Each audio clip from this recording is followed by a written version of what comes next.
And People were kind of against you secretly?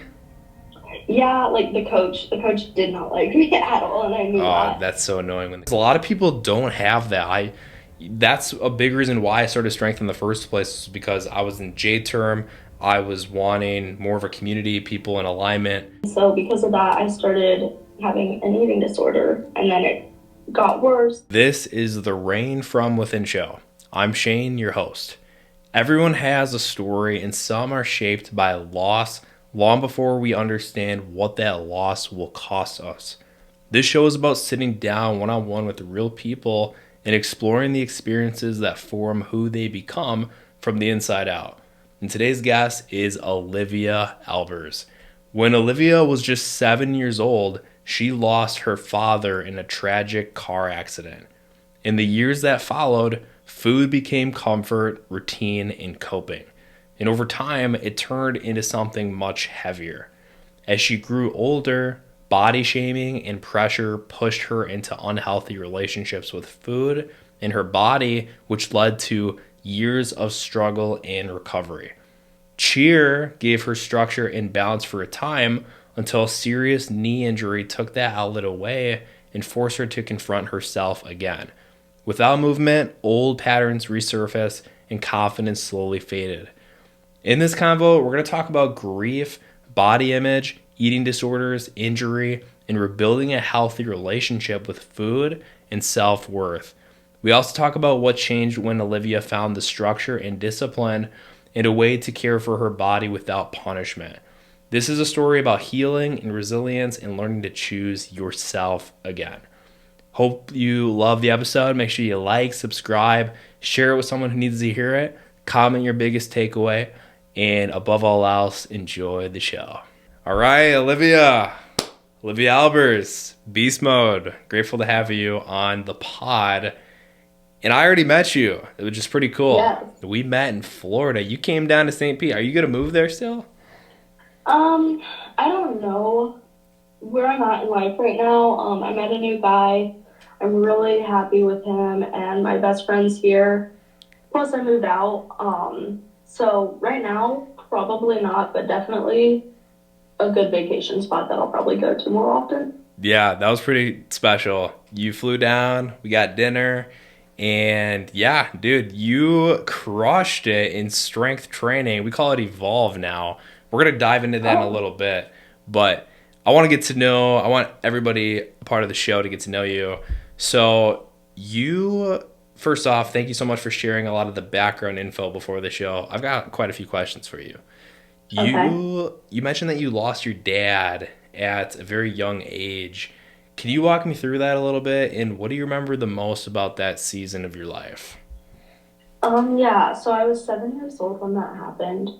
It was the first snowfall from where I was at, and my mom and I were getting groceries, and I just remember seeing a cop car pull into our driveway. I'm like, hmm. And I don't know why, at 7 years old, my first thoughts were either my dad's dead or my mom's going to jail. No clue why those were my first two thoughts, but then I just remember hearing my mom like start breaking down. And yeah, I was like, okay, so this is my new reality. And then after that, I blacked out. I remember bits and pieces of it, but what I remember most is just how hard it was after. Like, you see Hmm. somebody for so long and then they're just out of your life. You never get to see them again. And that takes a lot on your mental health and physical health too, because so I have seven older siblings, but all of them were moved out except for the one closest to me in age. And he was almost 20, I think, because I have a big age gap in my family. Hmm. But he was supposed to move out, and then my dad died, and he stayed for me because my mom just wasn't mentally able to take care of me, Wow. which completely understandable. But through that, there was a lot of support from a lot of different people, which I couldn't be more grateful for them. They brought so much food, but because of that, that's all we were eating was like freezer meals, cookies, because everybody brings cookies. Um, yeah, it's Yeah. definitely, Yeah, talk me through that a little bit. So you food became kind of more of a comfort in your house, and like you said, people were just handing over cookies and such. So talk me through the relationship you had with food and how that was changing. So at first, I didn't eat. Like, I was sick to my stomach. Like, you just lost your dad. You're not really hungry. But then that very quickly passed. And the funeral came, and we had meat and cheese trays and cookies, and that's all there was. And yeah, I just started relying on food because it was always there. Hmm. Like, that's something I knew wouldn't go away. Um, yeah, and then it just became an overconsumption type of deal for me. Got you. And then, yeah, Hey, well, you mentioned that you have had a sweet tooth since then. Trust me, I got that sweet tooth too. Like, I love my good, banana bread and or chocolate and cookies, galletas. Dude, cookies are the bomb. But okay, but in this sense, of course, food, do you feel like food helped you feel kind of comforting growing up? yeah, I like I said, I feel like it was just because it was always there. Like it was a sense of security, Yep. honestly. Okay. So let's fast forward a bit to cheer, right? That became a big Yes. part of your life. What did it give you at that time, mentally and, emotionally too? Yeah, so I was homeschooled, and so to do cheer was like kind of a step into, okay, these are the people that I'll potentially see for the rest of my life and hang out with and everything. And it was so refreshing to be around a new group of people. And um, yeah, the exercise was great. I felt so like completed, but with that came a lot of strain on honestly mentally and physically. But the physical strain was good. It was building me for who I am today. But mentally, there was just a lot of different people there that were always against you secretly. Wait, And people were kind of against you secretly? yeah, like the coach did not like me at all, and I knew Oh, that. that's so annoying when the coach is picking favorites and such. I've been there for sure. Um, yeah, no. So this was when did you get involved with cheer? Was this around middle school? I know you said you were homeschooled, Yeah, so middle school. yeah. I was in seventh grade when I started, and I cheered all the way to sophomore year. I didn't do basketball season my sophomore year because I had a knee surgery. Talk me through you were body shamed a little bit in middle school and high school. Can you talk me through that a little bit and Yeah, how that affected how you saw yourself? it was not easy at all, especially because it was coming from somebody that I thought loved me and cared for me. Mm, Somebody that I talked to every single day. So it was very hard to go back to that place and be like, I don't know what she's gonna say to me. Um, yeah, it was definitely very hard. And so because of that, I started having an eating disorder, and then it got worse. And I wouldn't eat, and I would throw up all the time. And I lost 60 pounds in like less than 2 months, wow, and that's not in a insane. good way. Yeah, you tried to fix your body in an unhealthy way, and dealing with an eating disorder like that's no joke. It's heavy. What? So then, did you get into therapy? Did you have therapy? Yeah, my mom saw what was drastically happening, and she's like, "You need to go to therapy. You need to talk about this." And she wanted me to go to therapy for more than just that. Also, with my dad, she didn't want me to go when I was younger, just because what do you really talk about at 7 years old? But yeah, Yeah. went there. It helped to an extent, but I was a very stubborn person, which I still am. But um, it helped me to realize like this isn't right. But I didn't Mm, care. I was losing weight. I thought the people that were body shaming me were gonna be, oh, like she's actually looking better now. But that wasn't the case. And then I was sat down, and people would like have to watch me eat and and be with me for a couple hours afterwards to make sure I wouldn't throw up after Wow. I ate. And that I was like, okay, something's got to change because I hate the feeling of being watched all the time. Hmm. Yeah. And yeah, Gosh, I'd be so annoyed. I'd be like, leave me alone. I just want to have a good meal and then do my thing. But they were looking out for you. So that's, wow. Okay. You did the therapy, you got the help.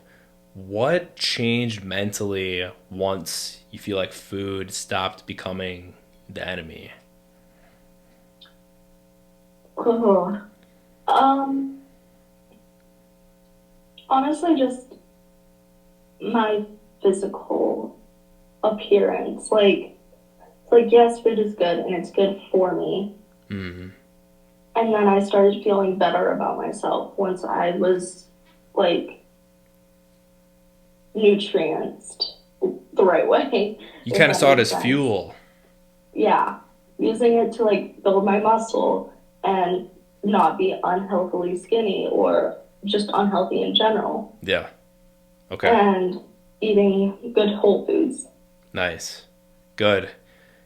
So you figure you got that much better situated, and then you still had pressure to stay healthy for cheer, but then Hmm. cheer, you got injured. You injured your Yeah, knee. What happened? And then you lost cheer? You couldn't do cheer anymore? correct.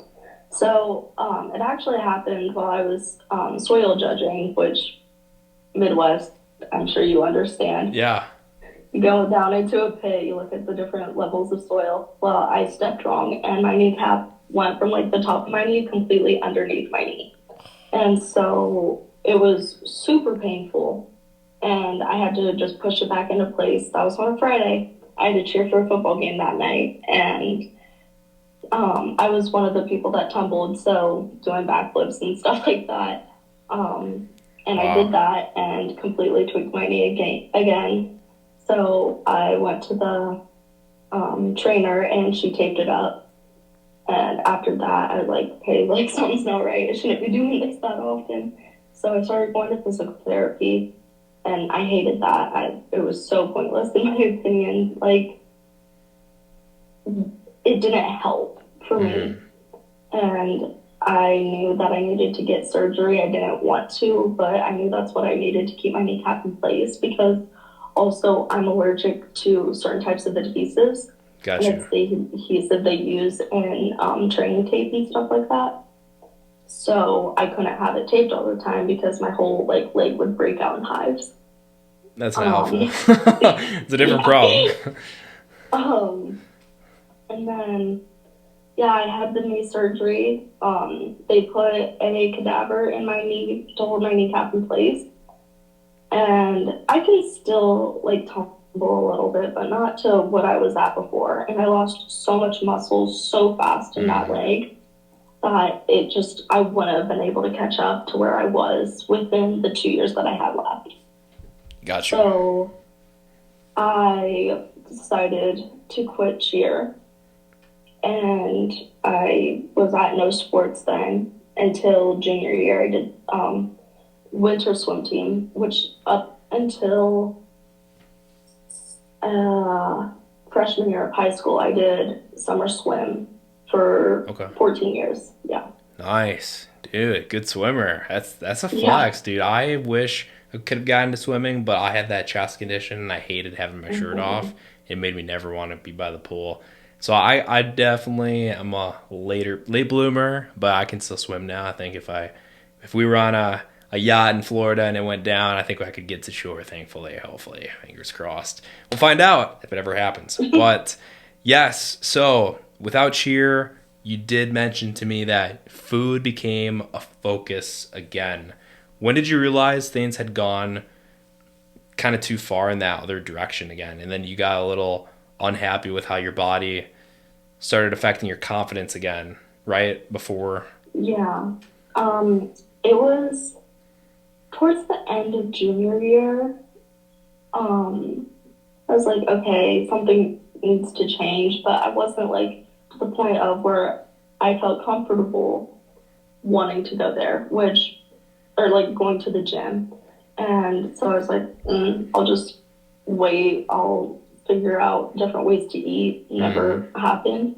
And then I turned 18 and I was like, okay, like something really needs to change. And I started going to the gym once in a while, but I was so lost. I was like, I don't really know what to do.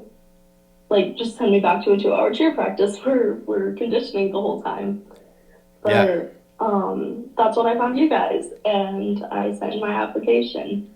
Dude, talk me through that. So you got to remind the viewers, are you 21? 21? No, You 20? I'm 8 or I'm 19. What? Dude, so this Yeah, is this is very recent. Okay, so you found strength about 8 a months year and a half ago? ago. What? No way you've been on a team for that long.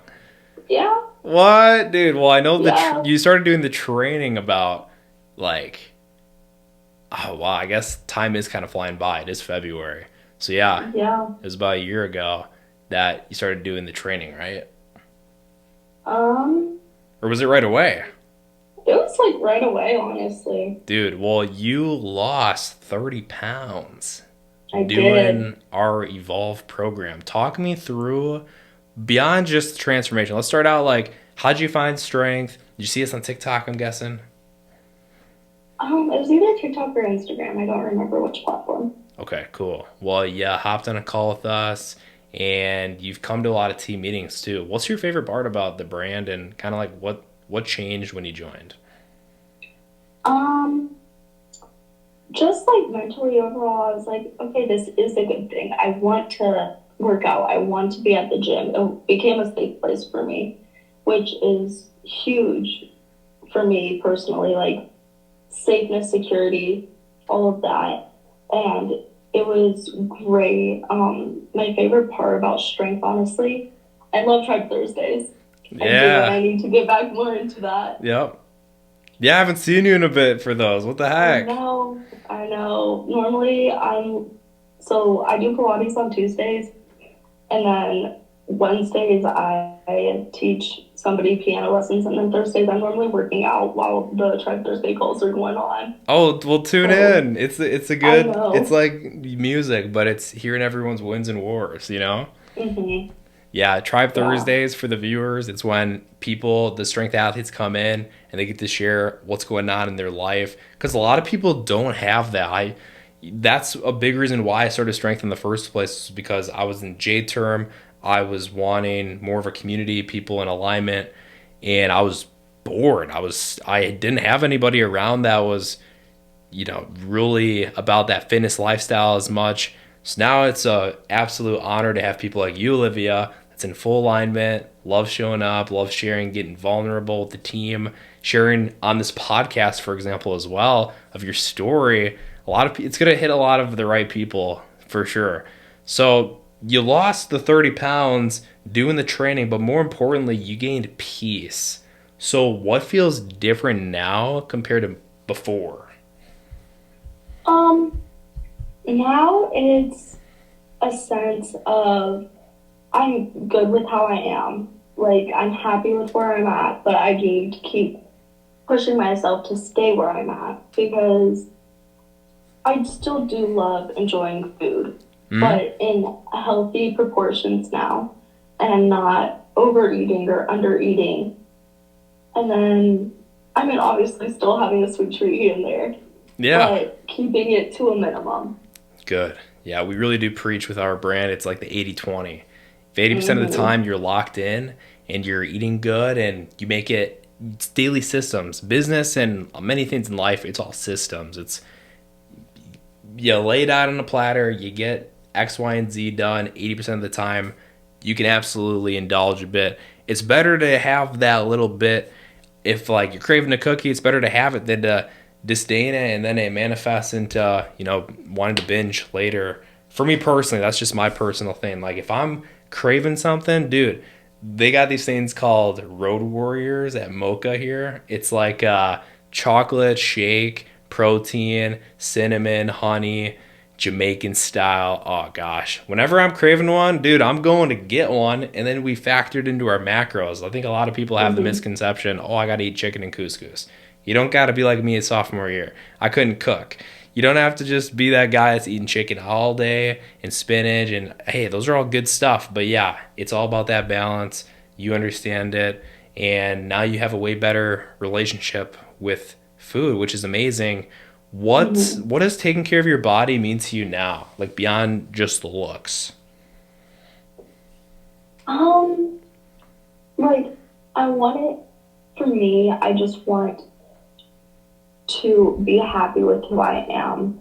Mm, And doing that is taking care of my body. But also, I know, so I'm a Christian, and your body is the temple that God gave you. And for me, I want to make sure I'm keeping that good for Him.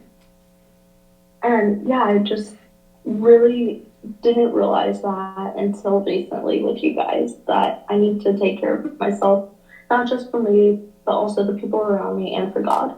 I love that. Yes, God comes up in every single pot, I swear. And it's cool because strength isn't necessarily a Christian brand, but so many people come in and it's your, I mentioned this in the last podcast actually, your vibe attracts your tribe.